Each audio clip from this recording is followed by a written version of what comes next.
मित्रों, कहते हैं कि माता सीता का हरण महाराज दशरथ की एक भूल के कारण हुआ। अगर वह भूल न होती तो रावण की कोई औकात नहीं थी जो माता सीता का हरण कर लेता। यह कथा उस समय की है जब माता सीता और उनकी बहनों का विवाह श्री राम और उनके भाइयों से हुआ था। नई बहुओं की चहल पहल से अयोध्या महक रही थी।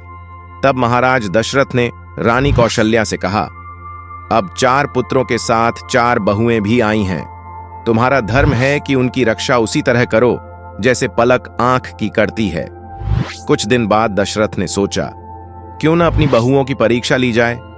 उन्होंने चारों को बुलाया और कहा, आज तुम सब अलग अलग रसोई बनाकर अपने हाथों से मुझे भोजन परोसोगी।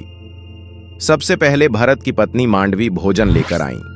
भोजन उत्तम था, पर वे पानी देना भूल गईं। दशरथ ने थाली रख ली, पर भोजन नहीं किया। फिर लक्ष्मण और शत्रुघ्न की पत्नियां भी भोजन लाई, पर वही गलती कर बैठीं। अब बारी थी माता सीता की। सीता ने 56 प्रकार के व्यंजन बनाए, थाली सजाई और जल लेकर चलीं। अचानक उन्हें याद आया कि बिना जल भोजन अधूरा है। वे थाली एक हाथ में और जल दूसरे हाथ में लेकर आ रही थीं। तभी हवा का एक झोंका आया और एक तिनका थाली में गिर पड़ा। सीता सोच में पड़ गईं। अब क्या करूं? अगर वापस गई तो पिताजी कहेंगे, इतनी देर से आई और फिर लौट गई। दोनों हाथ भरे हैं, तिनका कैसे हटाऊं? तभी उनके क्रोध से नेत्रों से अग्नि निकली और तिनका जलकर राख हो गया। यह दृश्य दशरथ ने अपनी आंखों से देख लिया।